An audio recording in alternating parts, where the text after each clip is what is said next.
Então nós estamos no capítulo 12, preparação de experiências. Dispunha-nos, Alexandre e eu, a regressar à nossa sede espiritual de trabalho, quando o orientador foi procurado por um companheiro de elevada expressão hierárquica, que me saudou igualmente, demonstrando grande apreço e carinho. Serei breve, disse ele ao meu instrutor, que o atendia solícito. O tempo não me permite longas conversações. Então, esse negócio de longas conversações é só no horário de descanso. Para os trabalhadores do bem, as conversas têm que ser menos longas, objetivas, né? Assim, carinhosas, mas rápidas, né? Assim, esse negócio de ficar retendo os outros para conversar muito pode ser desequilíbrio da nossa parte, roubando dentro dos 10 mandamentos, o não roubar, que está bem claro lá, está inscrito na nossa utilização do tempo, não só nosso, mas quando nós retemos o outro para aprender em nossas conversações inúteis, não é assim? Principalmente trabalhadores no bem, a afeição do Alexandre, né? Espíritos nobres como esse amigo do Alexandre, eles sabem muito bem da importância disso, né? E modificando a expressão fisionômica, acentuou: lembra-se de Segismundo, nosso velho amigo? Como não? Redarguiu o interpelado. Ambos lhes devemos significativos favores de outro tempo. Olha a bênção das amizades, quando nós lembramos das pessoas pelos benefícios, porque a lembrança de benefícios de alguém que faz por nós chama-se agradecimento. Nós temos que começar a observar nossas lembranças em relação às pessoas, para ver se nós estamos levando com amargor, com cobrança, né? Assim, que é uma expressão completamente diferente do agradecimento, né? Então, já para nós assentarmos o chapéu bem firme aqui na nossa cabeça, procuremos lembrar das pessoas em agradecimento. Porque apesar de todas as experiências, mesmo daquelas que nos causam de alguma forma algum constrangimento, são professores do nosso crescimento. É assim? São benfeitores da nossa vida. Nós precisamos modificar os parâmetros de interpretação da vida no seu aspecto sombrio, negativo, que muito mais é uma extensão da nossa sombra e das nossas perturbações íntimas.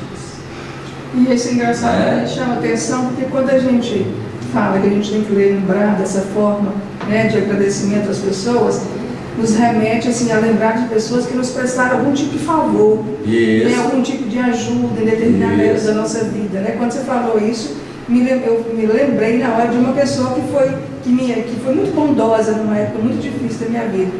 Mas você está tocando um outro lado, né? De lembrar das pessoas, de agradecer, né? Às vezes as situações complicadas que a gente vive. Até porque complicação é os nossos olhos. Todas as circunstâncias da vida sempre são bondosas para nós, né? Mesmo aquilo que nós chamamos de situações drásticas. Drásticas no nosso modo de interpretar, sob uma mente ainda muito limitada. Porque mesmo a crucificação de Jesus representou de alguma forma algum tipo de expressão ruim à vida dele? Não. Representou uma oportunidade de fazer o bem com mais o quê? Autenticidade, firmeza, né? Assim? Por isso que nós vivemos num tempo como esse, num Brasil, né? Assim, viver na Suíça, na Dinamarca, olha que beleza, né? Como que nós almejaríamos já estar em plena regeneração material, né? A frase, vai nascer no Brasil. A Dinamarca sempre é fantástica. Isso. Então, por mais que seja expressiva a vida material lá fora, nós estamos aqui para dar o nosso recado como discípulos de Jesus. E o mundo pede exatamente os lugares mais complicados aos corações que querem servir seu nome. Mas nem por isso eles lá deixam de prestar o serviço. Não, nem por isso deixam de prestar o serviço. Não é assim? Porque a vida lá é completamente diferente da nossa. Mas nós é que temos que ter consciência que precisamos ainda ficar aqui. edificar um plano sublime e espiritual onde mais é necessitado. No dia que a generalização do bem espalhar pela terra, nós não vamos dizer que nós vamos agradecer, não, porque é muito bom viver em mundos assim, em países assim. Mas nós agora precisaríamos, nesses momentos de nossas vidas, escolher os parâmetros de lutas como essas. Não é assim? Talvez a edificação das nossas necessidades espirituais sejam nesse naipe. Para muitos pode até transparecer que queira sair do Brasil por causa do mundo está muito complicado. Para nós, seguidores do Cristo, é o melhor local para nós vivermos. Não é assim? É uma escola que ainda a gente precisa frequentar. Isso, porque aqui a multiplicidade de trabalho, a multiplicidade de fazer o bem é mais rica. Não é assim? Como não redagiu interpelado, ambos lhe devemos significativos favores de outro tempo. Pois bem, tornou o visitante. Segismundo necessita colaboração urgente. Samuel, me deu uma dúvida aqui. Deixa eu perguntar. Você falou aí, realmente, assim, a gente sabe que realmente nascer num país como o Brasil é complicado para nós, mas é uma forma da gente realmente vivenciar o Evangelho, né, de Jesus. E veio para nós vários missionários que nos ensinam isso, que vivenciaram isso e que está aí nos ensinando, né? Emmanuel, né, foi um desses que reencarna no Brasil, né? Olha o Chico Xavier, né? Chico Xavier, nós temos lá aquele lá de Piutaba, né? Jerônimo, né? Isso. Jerônimo, e assim, e tem vários outros bezerros, vários missionários. E hoje tem nós aí, ó. Temos que honrar o nome. Mas assim, aí você... Honrar a experiência, né? E assim, mas por que a gente não nasce então num lugar onde com mais, me vem isso na cabeça, pode ser besteira, tá?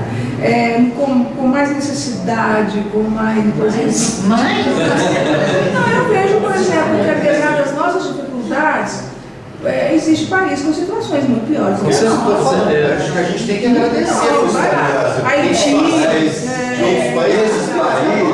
esses países eles estão num processo pior do que a nossa, dentro de um parâmetro muito material, mais do que moral. No Brasil é moral. A perspectiva aqui é de um recado bem consciencioso, bem lúcido. Lá talvez a perspectiva é mais material, né, numa situação mais externa, né, que mexe muito com os próprios espíritos lá estão sendo trabalhados muito em padrões desse nível de experiência. Aqui não, a questão realmente é moral, é de implementação de uma verdade espiritual bem clara. Então lá então seria mais as questões materiais? Isso, país com guerra, com preconceito, de fome, né? Assim, aqui a questão é ética e moral. Tanto é o que evidencia no mundo de transição. Nessas transições, hoje, em todos os ambientes do planeta, cada nação está evidenciando aquilo que precisa mudar. No Brasil não tem outra característica, não. Você pode olhar nos outros, tem problemas de corrupção? Tem, mas no Brasil especificamente, por ser a pátria do Evangelho, essa é a questão primorosa que nós precisamos entender. Então, para nós, a lucidez ética, a perspectiva transformadora íntima, não é o que nós devemos estar adormecidos diante do que precisa mudar. Quantas vezes uma oportunidade de chamar a atenção, através do Facebook, né, uma coisa que vale a pena chamar a atenção do que está acontecendo, não vale a pena, mas a nossa intenção não é esse padrão. Chamar a atenção de que está errado uma coisa é importante para nós, mas nós temos que ter lucidez que o nosso recado é individual. A forma como nós vivemos, tratando com as coisas, isso é importante para nós. Está claro? Talvez mais difícil que parece. Bem mais. Isso, né? Segismundo necessita colaboração urgente. Reconheço que você não é especialista em trabalhos referentes à reencarnação. No entanto, sinto-me compelido a recorrer ao concurso dos amigos. Mesmo porque o Alexandre não vai estritamente assumir a perspectiva reencarnatória, tecnicamente falando, apesar de que, pela sua conduta moral, ser ele que vai introduzir a reencarnação dos seres do mundo no seu processo finalístico. Se não me engano, se eu me lembro, né, da obra, é ele que vai conduzir o processo de ligação do perispírito, os primeiros fios de ligação perispiritual, junto às ligações de interação entre o espermatozoide e o óvulo. É assim?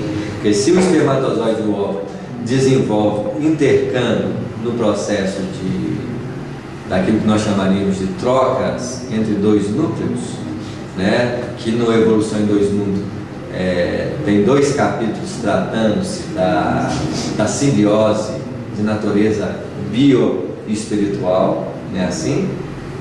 Nós vamos ver que esse processo se desenvolve nas linhas de troca entre as células de reprodução, né? Que é o mesmo mecanismo, né? Porque se existem simbioses positivas, existem simbioses maléficas, né? O novo companheiro fez pequeno intervalo e continuou. Não?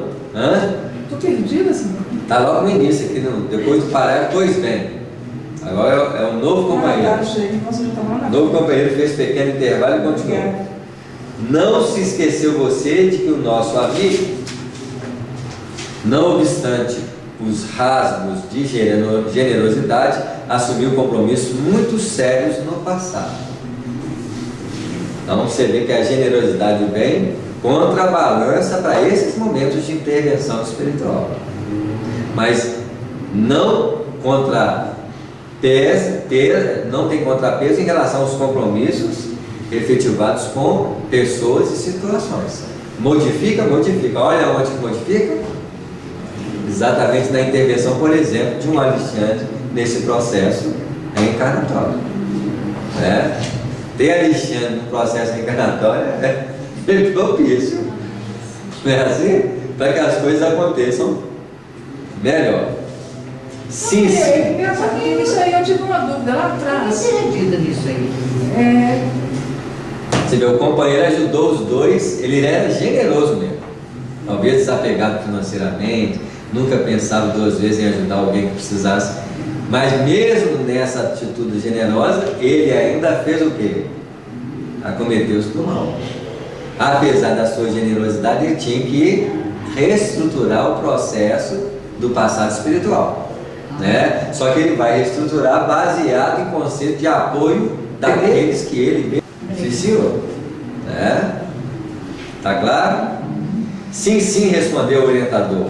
O drama dele vive ainda em nossa memória. Ou seja, se vive na memória deles, é porque a coisa foi o quê? Bem forte. Imagina do Segismundo, presentemente, prosseguiu o outro, voltará ao rio da vida física. Então o Segismundo não vai voltar ao mar ou oceano das existências. Ao rio da vida.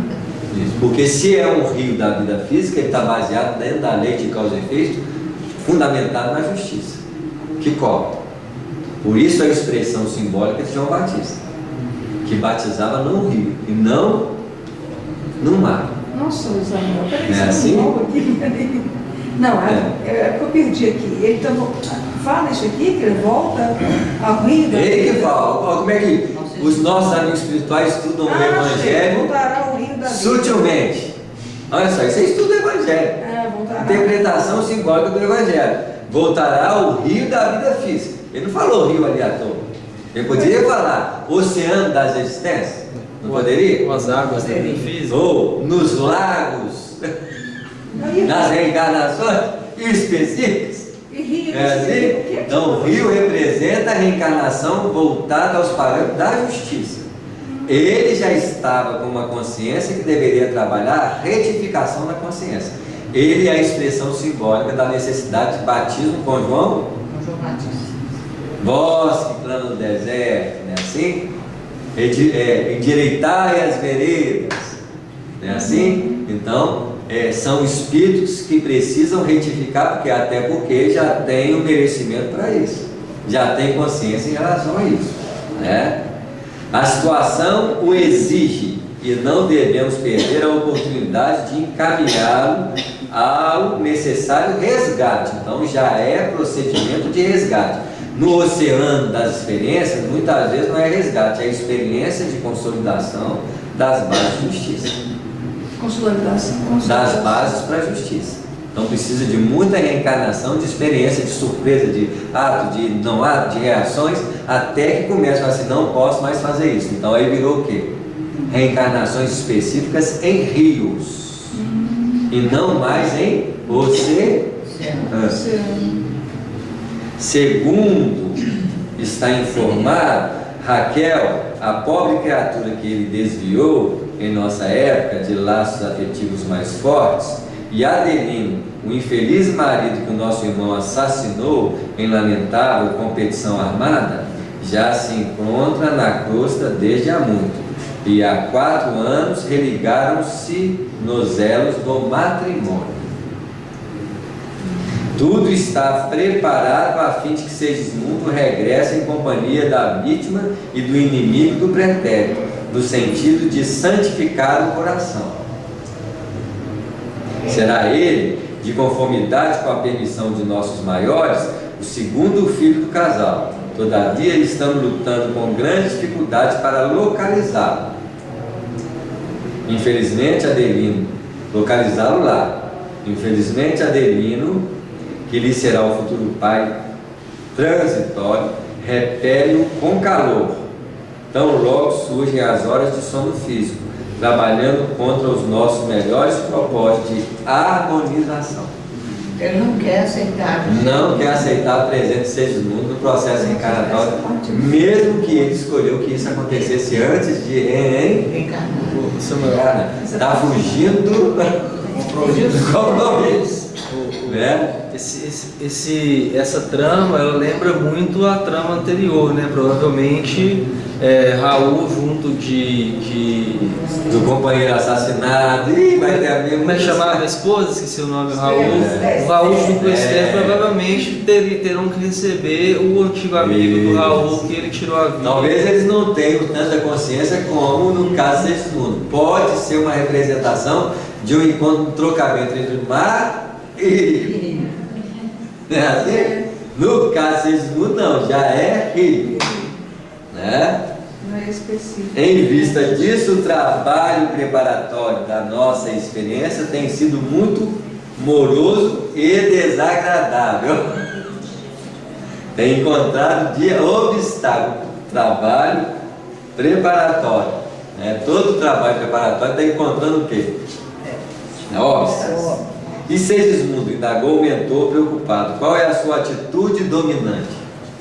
Então, nossas atitudes dominantes são sempre sustentadas por emoções ou pensamentos. Conforme a linha dessas emoções e pensamentos, nós mudamos o reinado das atitudes, que vão criar obstáculo ou não para isso. Então, por enquanto, só está o Adelino. Se o Segismundo entrar na faixa, torna-se 2 obstáculos.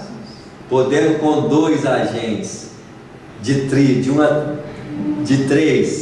modificamos os parâmetros, tornar quase impossível a edificação do trabalho planejado. Mas a espiritualidade vai dar um jeitinho. Isso mesmo, aí é a intervenção divina, né?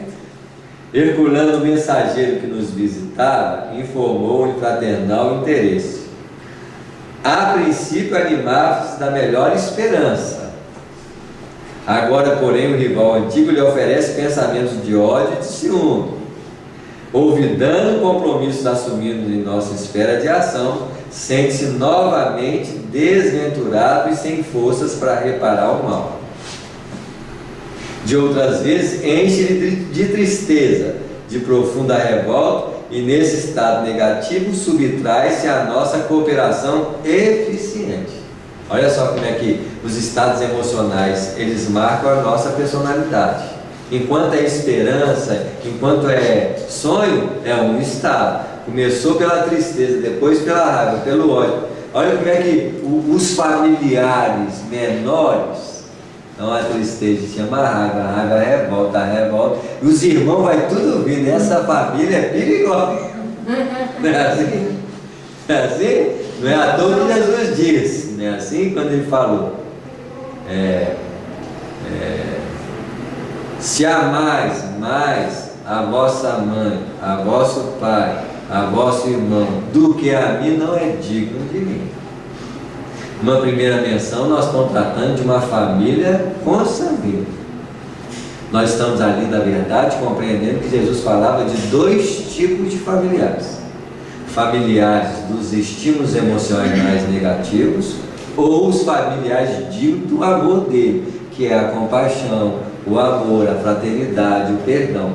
Nós temos que averiguar em nós que tipo de familiares nós sustentamos na manutenção dos nossos anseios do passado perturbador, que tem um tio, mãe, pai, ou, né, assim, orgulho que sustenta a vaidade, que sustenta, né, assim, ou os familiares do amor, que está ligado ao perdão, à compaixão.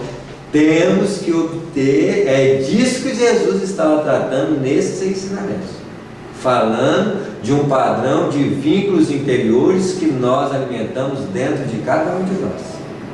Se tem parentela perturbada, tem parentela elevada. No nosso parâmetro de luta íntima, nós estamos muito mais próximos da parentela do mal do que da do bem. Não é assim? Está muito ainda suave em nós, muito leve em nós, essa parentela digna do Cristo. Com que facilidade nós entramos no jogo dos parentes perturbados. A revolta atrai a maldade atrai a malquerença, a malquerença, não é assim? E os parentes adormecidos, tudo sai do túmulo como se fosse mortos vivos. Não é assim? Em qualquer filme. O visitante fez ligeira pausa e acrescentou com inflexão de rogativa: não poderá você ajudar-me nesse difícil processo de reencarnação? Lembre-se que sua amizade dividia entre ambos. Quem sabe se a sua intervenção afetuosa consiga convencer a dele. Conte comigo, redarguiu o orientador atenciosamente. Nós, na maioria das vezes, quando somos chamados para auxiliar alguma coisa, o que má vontade nós... O que caracteriza a diferença evolutiva entre nós é a Alexandre. Quando somos chamados ao auxílio do bem. Lógico, aqui na Terra tudo é mais diferente. É assim? O plano espiritual é mais fácil pela sensibilidade que nós estamos inseridos e os planos espirituais que nós podemos estar convivendo, né? Aqui é mais difícil, né? Farei quanto estiver as minhas possibilidades para que não se percam e sejam em vista. Ante o sorriso de satisfação do outro, Alexandre concluiu. Então ele chamou um que tinha amizade tanto para Adelino quanto para Segismundo. Então ele seria um bom mediador entre os dois. Na próxima semana estarei ao seu lado para conversar espiritualmente com Adelino e solucionar o problema da reaproximação. Estaremos confiantes no auxílio divino. Herculano agradeceu e despediu-se comovidamente. Nossa, mas só para entender, dá licença. Então o mediador aí vai ser o Herculano? O mediador será o Alexandre, que tinha amizade entre Adelino e Segismundo. Tá. Provavelmente o Herculano pode ser mais amigo do Segismundo do que do Adelino, por exemplo. E ele buscou exatamente o Alexandre pelo padrão evolutivo do Alexandre e por ele ser intermediador entre os dois. A amizade dos dois era, não era só mais de um lado do outro, né? Normalmente o Alexandre foi orientador do Adelino Isso, no plano espiritual. Herculano agradeceu e despediu-se comovidamente. A sós com o mentor devotado e amigo, comecei a meditar na possibilidade de contribuir igualmente no caso que se me deparar. E é lógico, tudo na vida do André Luiz, existe a possibilidade de surgir, a possibilidade de ser convidado e a possibilidade de ele pedir para participar. Muitas vezes, no processo do crescimento espiritual, os próprios mentores esperam essa disposição para ver que interesse nós temos nesse sentido. O Alexandre poderia muito bem convidá-lo, já que estava ali com ele nesses trabalhos, poderia, mas ele também espera a adesão do próprio companheiro para ver se ele também quer. Oferecer, né? demonstrar interesse, né? Isso. Nunca tiveram a oportunidade de acompanhar de perto um processo de reencarnação, estudando os ascendentes espirituais nas questões de embriologia. Então, o André Luiz, especificamente, por ser médico, por ser fisiologista, ele queria exatamente pegar os pormenores técnicos do processo reencarnatório, não os pormenores morais, apesar de Alexandre ser a representação desses pormenores. Então nós íamos ser beneficiados pela acuidade técnica e científica do André Luiz e a perspectiva amorosa e moral do Alexandre, numa aula dupla de estudos reencarnatórios. Não é assim? É 5 minutos ainda? 3. Não seria interessante para mim utilizar a experiência nesse propósito, dirigir-me ao instrutor sem falar, porém da minha pretensão em sentido direto. Vamos pegar mais esse parágrafo. Notável para mim a solicitação de hoje, exclamei. Longe estava de pensar no mundo, na multiplicidade de tarefas atribuídas aos benfeitores e missionários desencarnados. A extensão do serviço em nosso campo de ação assombraria qualquer mortal. Vamos parar por aqui então, e a gente pega a resposta de Alexandre, a colocação de Alexandre para ele, nesse sentido, e começamos as nossas investidas nos processos reencarnatórios para o nosso aprimoramento íntimo. Ok? Ok. Dois capítulos.